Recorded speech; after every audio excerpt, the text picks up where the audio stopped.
This is the Promising Practices for Health Equity podcast, brought to you by the Interdisciplinary Research Leaders Program, a national leadership program of the Robert Wood Johnson Foundation.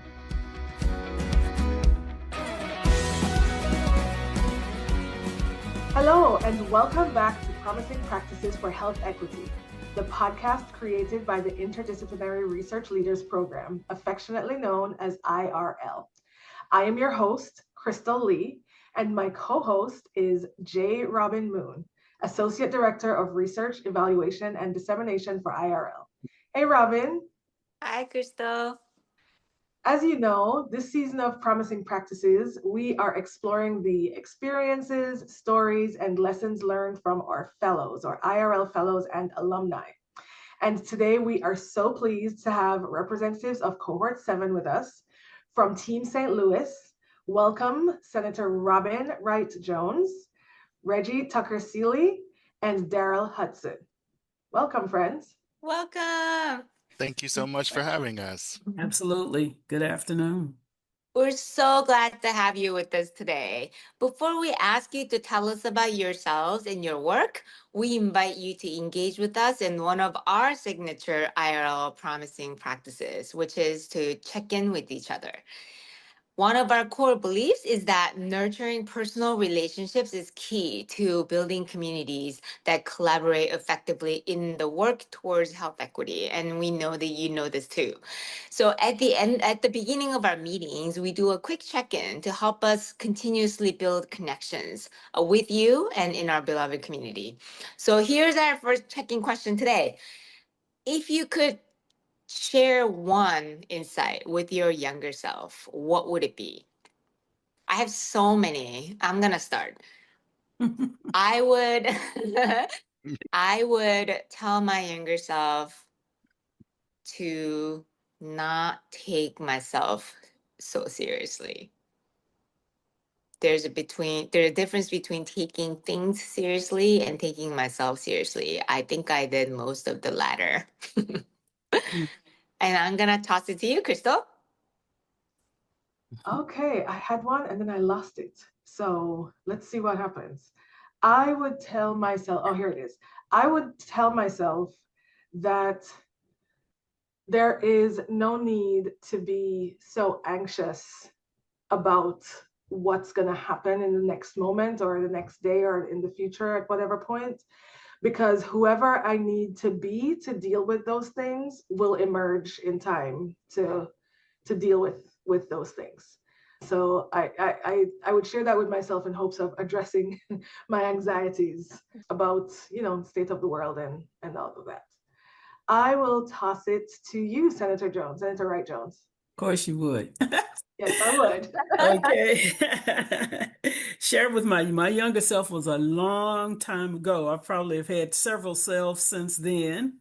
But the one thing that I think I would say across time was be comfortable in your skin and what you feel and believe, and be able and comfortable to communicate that. I think that's very important. It's good for self-development, and I think it's good for how people read you. You want that to be accurate, and you want to be, comfortable and accurate about what you're saying about your feelings. Well said. Okay, I'll toss that to Darrell. Well, I wish I could just take the ones that Krystal and Robin mentioned. I was thinking about this seriousness comment, so that was definitely true for me. I guess I would say just being more confident in who I am.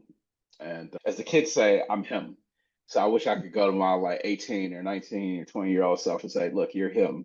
Don't worry about all the things that are ahead. Trust in yourself and take advantage of what's in front of you, but be confident in who you are. I guess Reggie's next. Yes. I think for me, all of the things that everyone has just said, of course, but also I think enjoy the now. One of the things that my husband said to me when we first started dating was that I was always waiting for the shoe to drop. And I think I would tell myself, even if the shoe drops, you're going to know how to handle it, because you always do. So it would be enjoy the now. Awesome. Thank you all for sharing. How about we jump right in? And Robin, please tell our listeners a little bit about yourself, and then you can popcorn it to one of your team members, and we'll go from there. Okay. Well, I'm a child of the 60s. First of all, I'm 75 years old, so I've seen a lot of things happen in this country and in my life. Thing number one. One of the things as a kid, I'm talking in the 50s when I was like 6, 7 years old, I remember clearly President Eisenhower. I remember the Wow. early Democratic and Republican conventions. It was mesmerizing to me. I paid close attention. Of course, we had a little bitty television screen those days. It was 12 by 12, but I remember looking at it and I remember being interested in it even as a kid. Then as I grew up, it's like I want to help people who didn't have the privileges. And when I say privileges, had my parents. I'm an only child. I had a good life. My mother was a teacher. My father owned his own business. But there were so many of my friends, even at that time, who didn't have those advantages. And it's like, how can I help? What can I do to make life better for anybody? And that's kind of been in my spirit all of my life. So through the 60s, of course, I was out on the street. I had a big afro like Angela Davis. Okay. I've been political, and my family and my parents would look at me like, "Who is this You child? must have Who worn it she so is?" beautifully. Right, okay. And even in college, and even as I got married and had children, I was active with my children's school, always winding up in leadership somehow or whatever, not looking forward, always wanting to give, not necessarily looking to lead. But I saw that that was there and I got comfortable with it, being comfortable and being political. Still that remembrance of the political conventions, especially in 68 in Chicago with the Dems. And Fannie Lou Hamer said, I didn't come down here basically to waste time. And that's just intriguing to me. So I involved myself in Jimmy Carter's campaign for president, for Bill Clinton's campaign for president. That was very interesting. And then as time went on, I wound up being asked to run for state representative out of St. Louis, which I did. It was an opportunity, a door that opened. And you get to 8 years, basically, which I spent those 8 years within the Senate seat in my district open up, and I ran for that. So with that and all that I did and all the committees and things that I served on, and especially being in the legislature, I had a lot that I could use in various places. And this opportunity presented itself when Darrell and Bettina Drake at Wash U had it, and Reggie reached out to everybody. And I thought it was a good opportunity to learn and to grow and to share and to make a difference in lives. So health equity, my goodness, it's one of many things that need to be leveled out and need to be accessible in a supreme way. It needs to be good quality everything. And if we can work toward that and break these barriers down and get some equality going, I think that's most important. So I think the work that we're doing here is phenomenal work. Hope I didn't take too long. No, you're fine. Reggie, how about you tell our listeners about yourself? Sure. So, hello, everyone. My name is Reggie Tucker-Seeley. I'm the principal and owner of Health Equity Strategies and Solutions, a health equity consulting firm based in Los Angeles, California, that focuses on public health and healthcare delivery research, also advising and working with health and healthcare related organizations, departments, committees, coalitions, focused on developing tools and resources for health and healthcare leaders, focusing on 3 specific topics: social determinants of health, defining, measuring, and intervening on health disparities, and health equity strategy development, implementation, and evaluation. My path to health equity really started when I served on a commission for health advocacy and equity in the state of Rhode Island. So I was on the faculty at the Harvard School of Public Health, and I was asked to teach a course, and I was, scheduled to teach. I wanted to teach a course that a big scholar was already teaching, so I had to think of something else. Like, I had to develop my own course. And in serving on this commission, I realized that, well, first the commission was asked to, or legislatively mandated, not asked, we were legislatively mandated to write our state's health disparities report. And I realized I had no idea how to write a state health disparities report. But then I also thought, well, I trained at the Harvard School of Public Health. I'm having to develop this course. If I don't know how, chances are our students don't know how either. And they're probably going to be asked to do this as they go out into the world. And so I developed a course called Measuring and Reporting Health Disparities.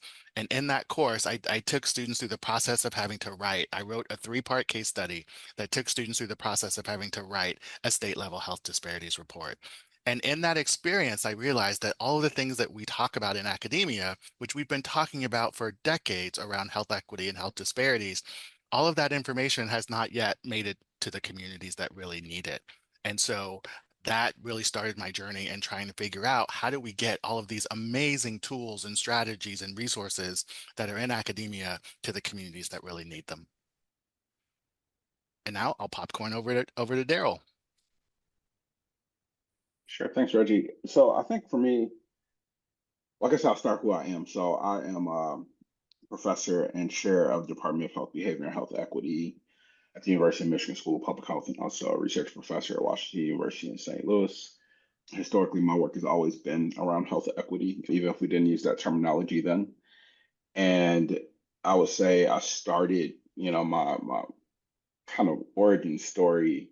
My first classroom was where I grew up in Detroit, and the inequities that you see in a city like that, which has gone through a tremendous amount of renovation and uplift recently, but historically has been uniquely impacted by economics and racial residential segregation and other social and economic factors. So the things I saw, and I couldn't really articulate it at the time, just felt unjust. And I couldn't really figure out what was going on. So like in my family and my community, I saw a tremendous amount of what I thought was just untreated mental health. And for folks who are old enough to remember Frasier, the sitcom. So I went off to college, I thought I was going to be Black Frasier. And I'll return to my community and I would be a psychiatrist and, sit in and listen to people's problems over the radio back then, but now probably through a podcast. Then I went to had a few different pivots early in my career that were pretty impactful. But what I ultimately learned was that it's really about social determinants of health. It's really what's these upstream, what we call upstream or structural factors that drive inequities. And no matter what inequity you're looking at or what outcome you're looking at, whether it's chronic disease or violence or you name it, a lot of it is driven by the upstream social determinants of health. And so that's still where I'm at, is trying to figure out how we can move the needle on those broader social determinants of health and hopefully strive towards health equity. Awesome. Thank you all for sharing. Our next question, and anybody who feels led to answer can go ahead and do so, is how would you describe your experience with the Interdisciplinary Research Leaders Program? I'll start. Not being a researcher, that brings a completely different viewpoint. Okay, mine is right. The community representative on this particular team. I've got a deep background in it, obviously, and at present, I'm the ED for Prostate Cancer Advocacy Organization for the past 11 years, and I've learned a great deal from that alone. I say I know more about prostate cancer than I do about breast cancer. Unfortunately, I haven't had to fight that one. But knowing what I know and being able to share it in a program like this is totally invaluable. I've learned the nomenclature, which we'll talk about later. I've learned the parts of research, what it means, where it comes from, where you want to go with it. I've been exposed to other people from other parts of the country, all the way across the country, that are obviously working on similar issues of disparities in their community and what things are like there. And it's just been a growth process for me, being in, I've done a lot of things. I've taught school and just many things in 7 years, several different careers.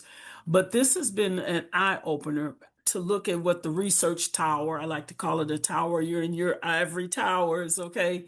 It's interesting to see what you see from that level and what you can do at my level where the rubber meets the road and what that collaboration can bring, how important that is. And even throughout this, I've asked Robin and others at the IRL and UMN as well, is what are other major corporations like Johnson and Johnson, what are they doing similar to this to address, to address the issues in our society, which many of them are the reason some of these things are what they are. I've looked at Titans, the Rise of Wall Street. Oh my God. If you get an opportunity, look at it. It's 8 episodes. It's all based on reality. It's all true. But when you look at that and look at the history, who's involved, what presidents, names that we know well from Wall Street journeys, and how it is impacting our everyday lives. We may not think it, but just I call it the vagaries of the stock exchange. All of a sudden, boom, something got sold or something got bought or it dipped and it rose. There's reasons for that. And this particular documentary series will tell you and fill in some gaps about the very things that we're fighting every day. Okay, I'll throw it to Reggie this time. I really enjoyed my IRL experience. I think just the structure of the program, the time that the program gave us as a team to really, gel together and to learn how to work with each other. We had not worked together before.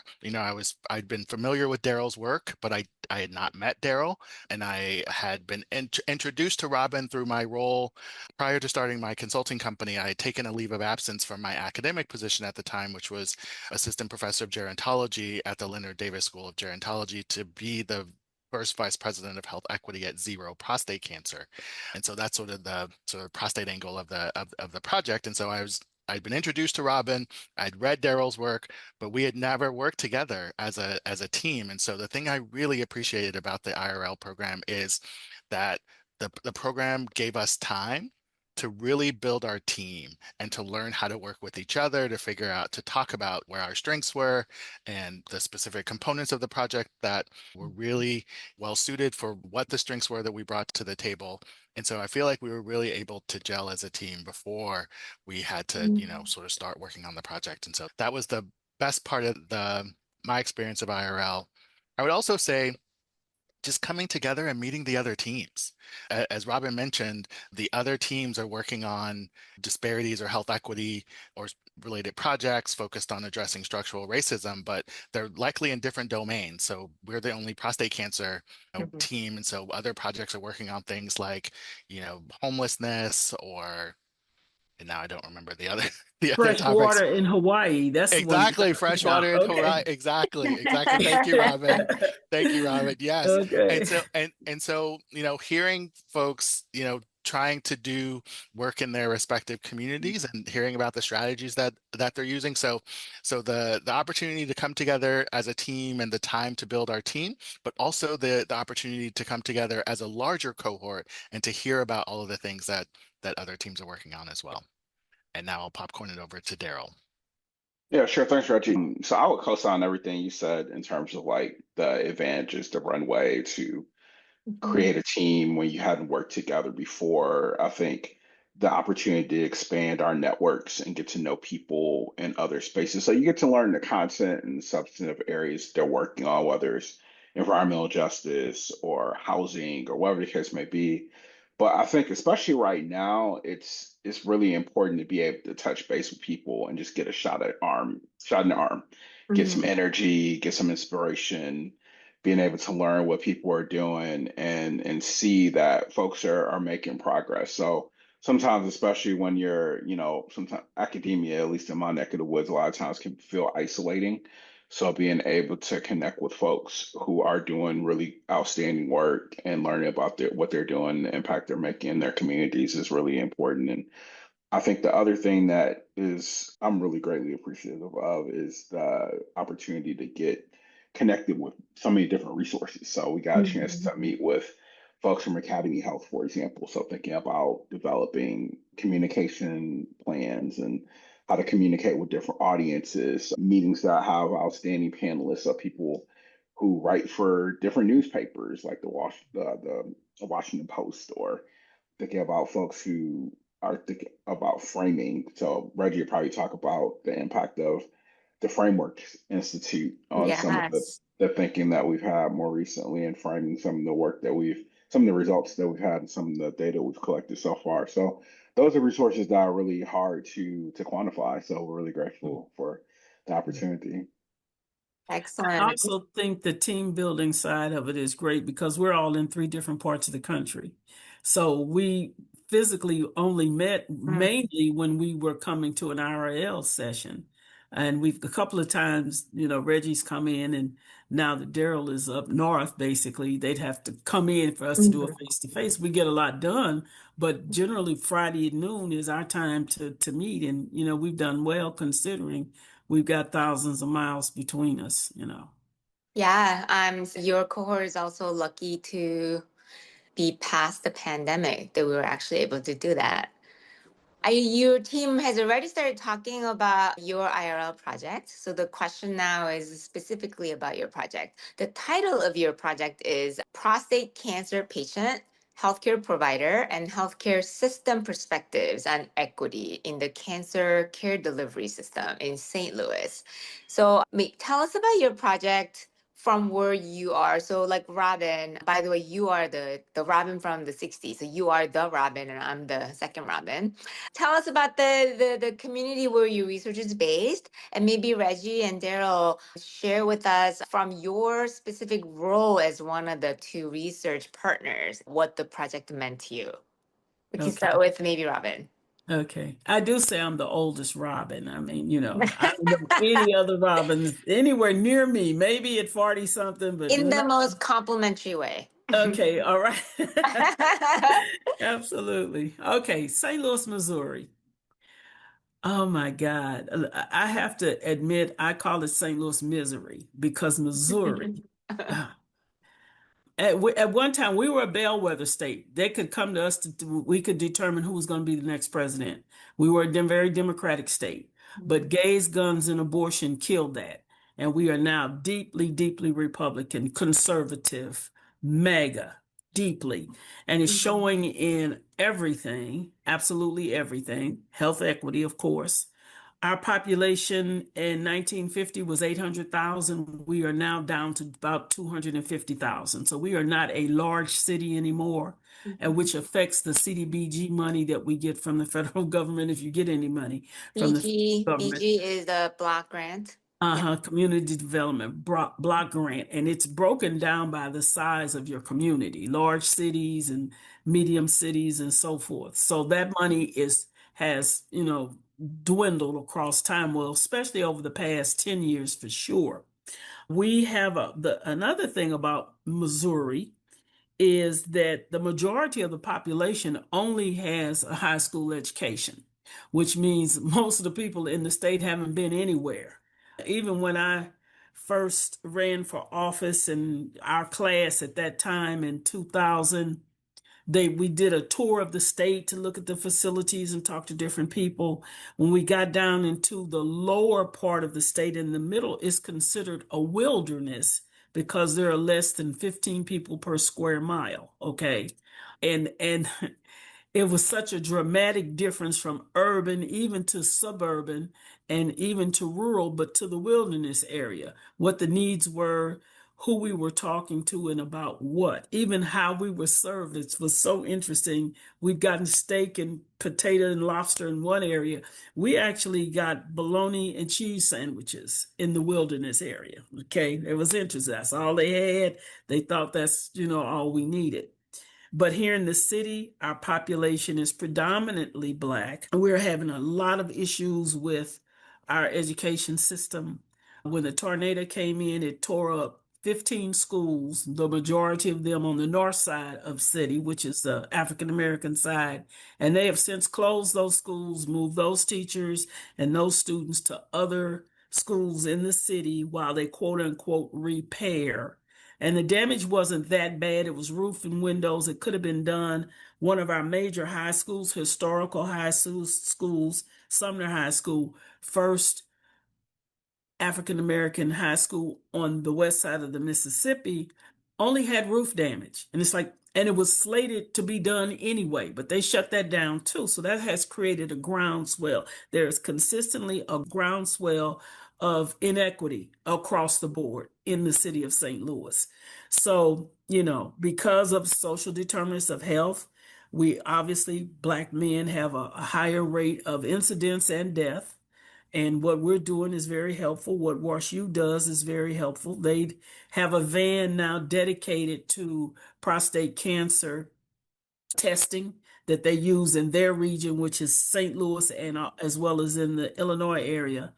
So that those are the factors that we're working against. And we're talking to the doctors, the patients, the providers, the administrators. What do you think? And what can we do to change it? What do you think we can do to change it?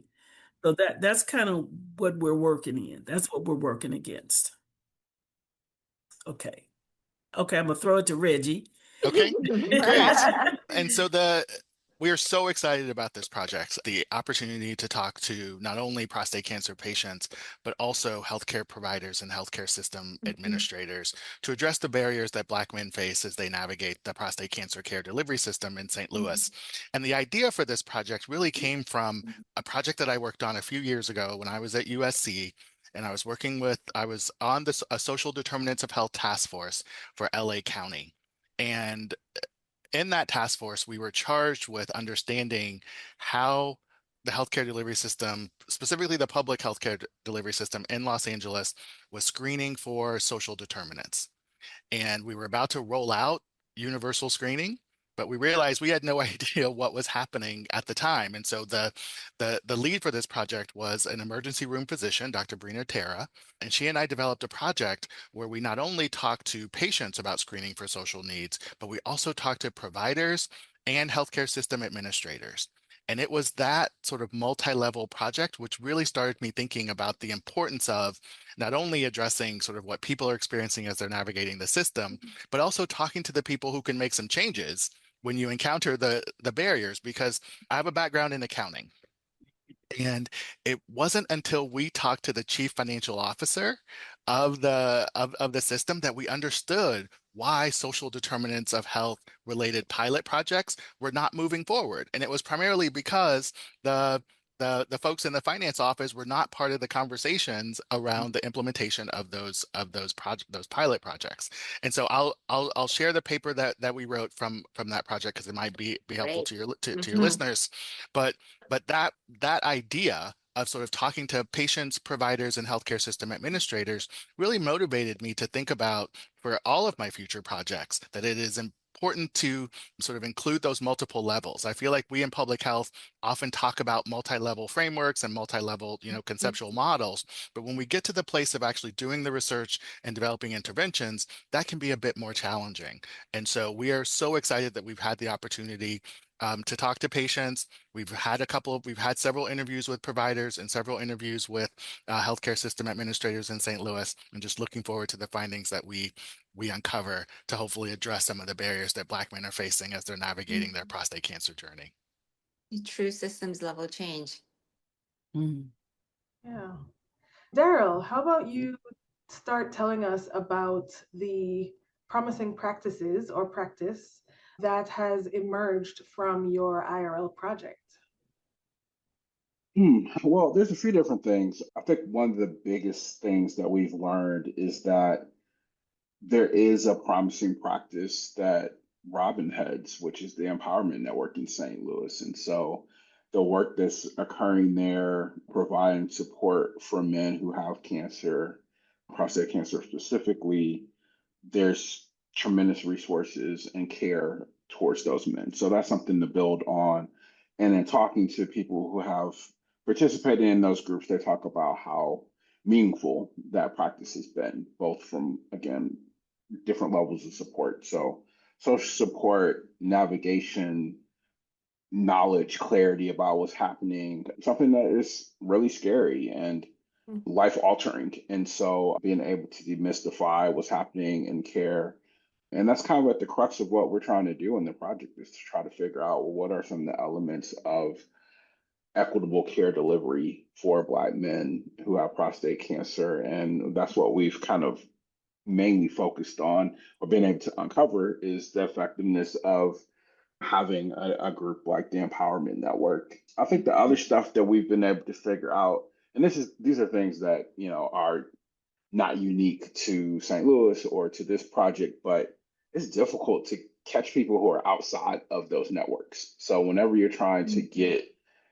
folks who are, you know, underserved, whatever word you want to put in there, underserved, not connected, that's still a challenge. So finding people who are outside that network, as effective as it is, that's always a challenge to get people engaged from a preventative standpoint or from a treatment standpoint. So I think that's another thing that we have to, I don't think that's a promising practice per se, but just thinking about ways that we can engage different groups of people. I think the other thing that's related to prostate cancer is it's a little bit more tricky to screen for and have follow-up compared to, say, breast cancer.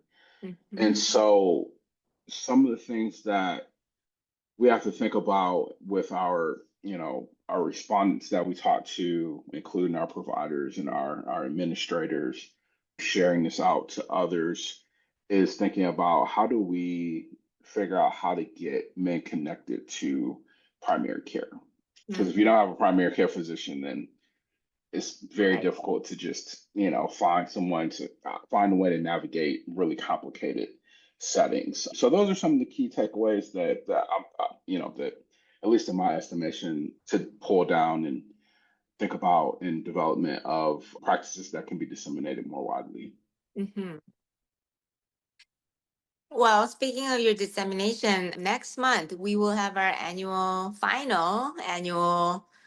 meeting conference in Minneapolis, and you will be graduating. So program will end. Looking towards the future, what do you think? Maybe one of you can answer this question. What do you think are your next steps? Have you started talking about working together again? Or if not, what's next? How do you see the lessons you've learned from IRL being applied to the work towards health equity for the population you work for and for all?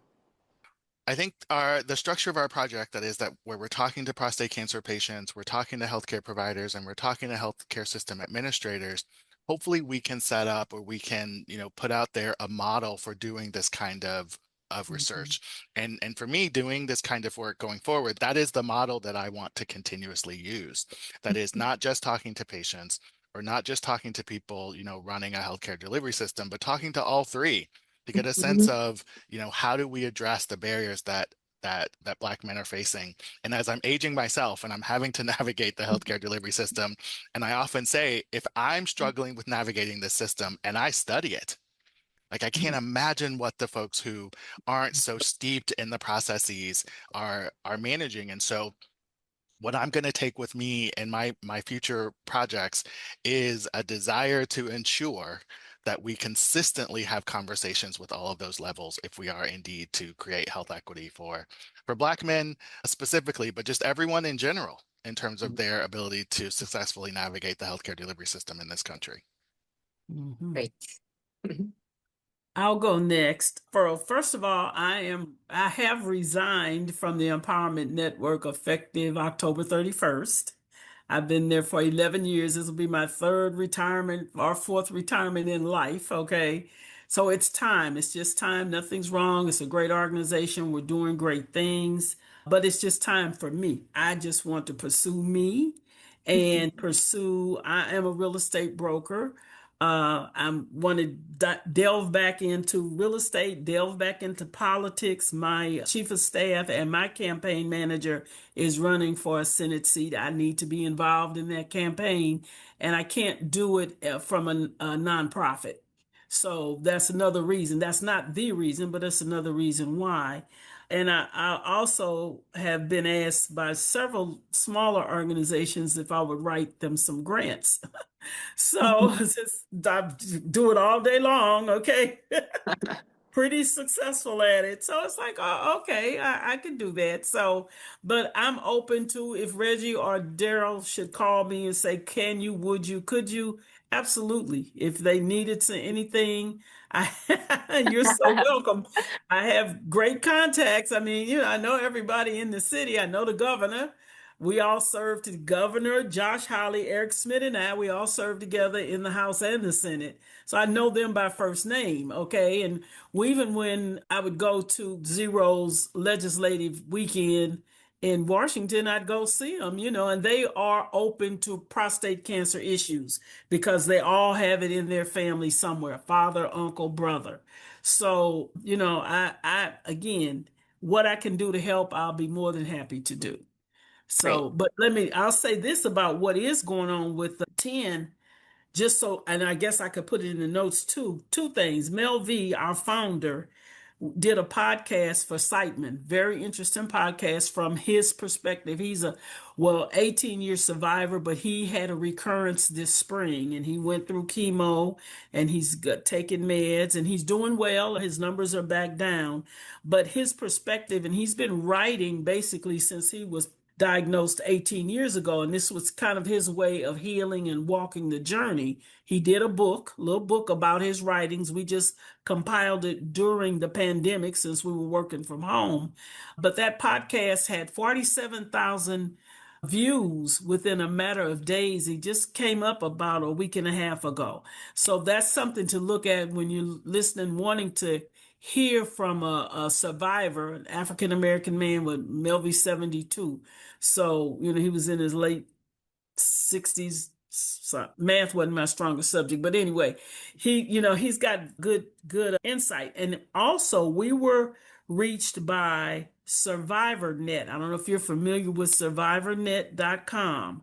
They are a streaming platform that focuses on all cancers, and they come around the country to talk to cancer survivors.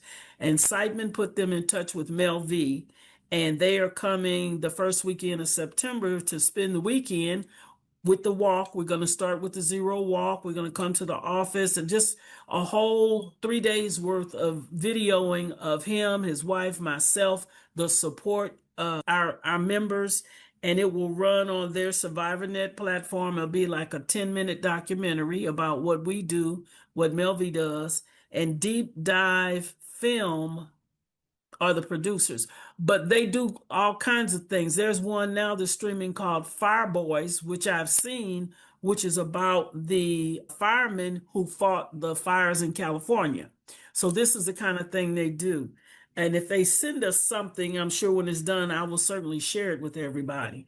But those are the kinds of things that we look at to get the word out. We do billboards. This year, it's a wonderful billboard that says, this is what beating prostate cancer looks like. And it's four of our members, Melvi being one, men who have survived for many years, decades. And we're thinking about branding that actually. I use that slogan, this is what democracy looks like, when I was running for Senate. So I think this is what beating prostate cancer looks like. You got 4 African American men, healthy, looking well, on a billboard. That says a lot. That says an awful lot. So that's what I'll be doing starting November 1. Just a couple of things. Yeah. Yeah. Not that much. You'll be right.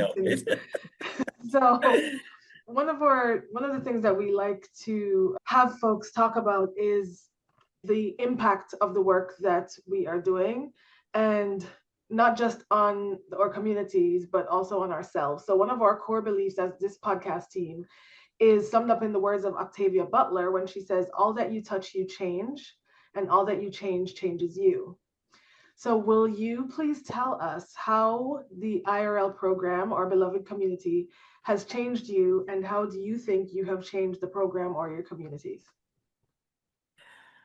That's a really good question. It's hard to be in the lightning round with something like that. But I think that the biggest impact that's had, I really like that Octavia Butler quote, is, again, being in community with others, whether they're scholars or community members, leaders who are working shoulder to shoulder to, I think that's, to me, if I had to think about the broader across 7 cohorts and all these different teams across the country, I think that's truly the biggest takeaway I would say for the IO program in general is having a cadre of folks who are trained to think about these issues, who've developed a suite of skills and connections so that we can call upon each other. And we know that projects end, we know that funding goes away, priorities change, but the relationships are sustainable. I think the capacity that's been built by IRL and the community connections are phenomenal. Lots of different people at different institutions around the country. So I think Mhm. to me that's the biggest thing, and just being able to pour into that community and also to get again take away from it as well. So to me that's the biggest impact that I could say that I've experienced with IRL. Beautiful. I think for me, two things that I've learned or that have impacted me is the idea that language matters and stories matter.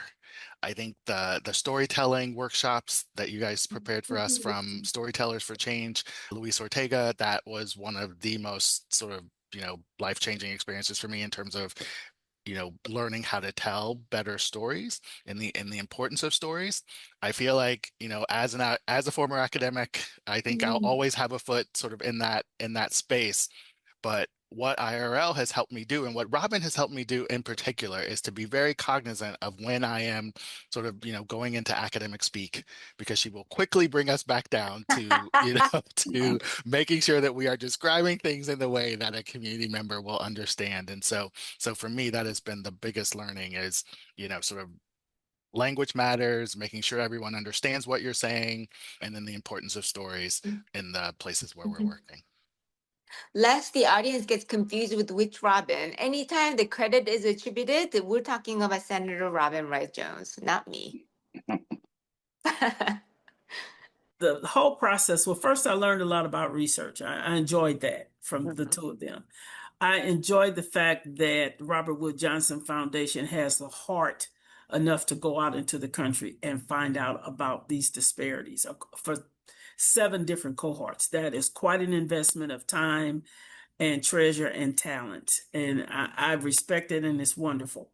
How did it impact me? Well, again, to know that there is such a thing that's happening, and I hope that Robert Wood Johnson can encourage other foundations to do similarly. We need this type of look at our communities, all of our communities, the disabled community, the indigenous community, the gay lesbian community, and anybody that's under siege, which almost is everybody these days. There needs to be an influx of dollars and resources to start a conversation and make a change and make a difference. That's what in the end, I hope I left that to, go check with others. Big corporations, when you look at Titans, the rise of Wall Street, there's plenty of them to go to and who can make a difference. And for me, it's just been an eye-opening experience. Like I said, I'm St. Louis, Missouri. So, to have a conversation up and above our issues here from other places, and again exposed to others who've done other things, has really been good. I have enjoyed it. I enjoyed the sessions every time we went. It was great locations, and great food. Always, always. Always great food and great sessions. All of the sessions were always good. Yes. Excellent. Yeah. Thank you. Speaking of great food, final question back to one of our promising practices. We're going to ask you to talk about, we're going to check out now. Working towards equity and against systems of oppression. It takes a big toll. Can you share with our listeners how you engage in self-care as you do this difficult work? Feeding yourselves with good food is one. I'm happy to jump in. As I Yeah. mentioned, I live in Los Angeles, which is the place of almost eternal sunshine. And so one of the things that I try to do is at lunchtime, and I work 100% at home.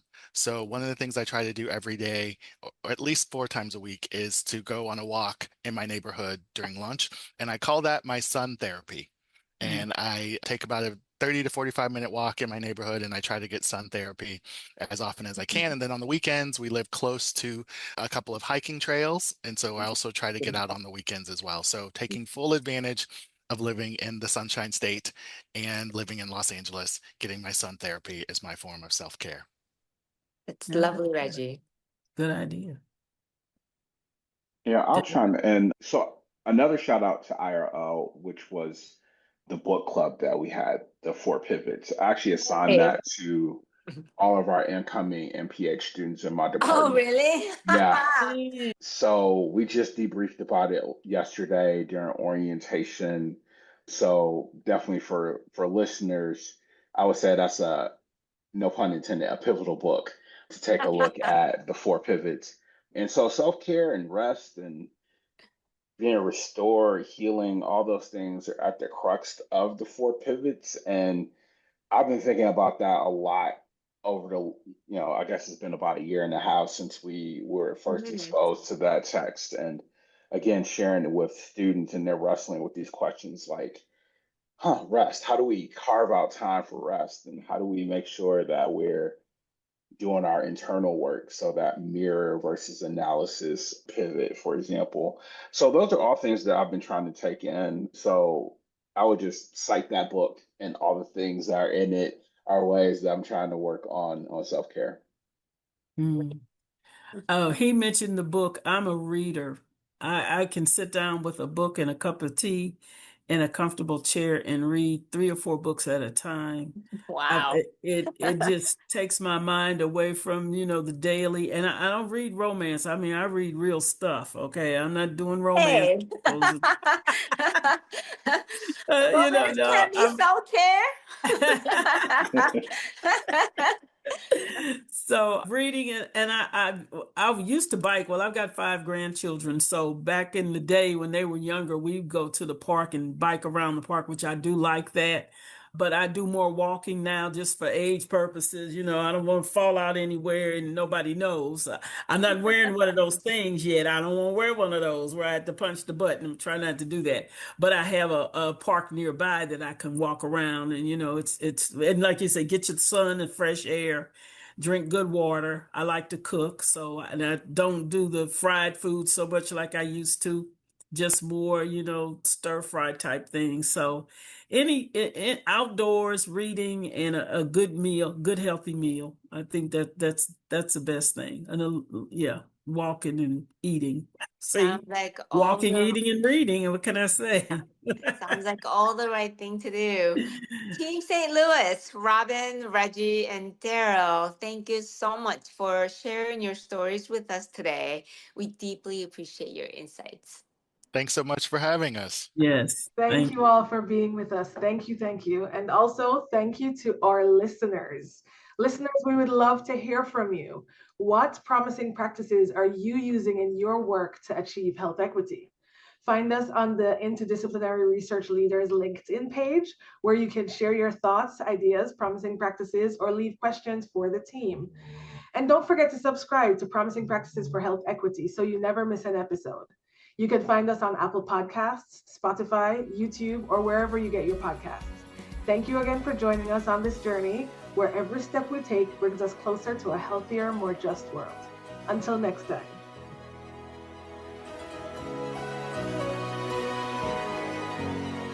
Promising Practices for Health Equity is produced by the Interdisciplinary Research Leaders Program, a national leadership program of the Robert Wood Johnson Foundation. A special thanks to our guests, our production team at Studio Americana, and to you, our listeners, for being a part of this important conversation.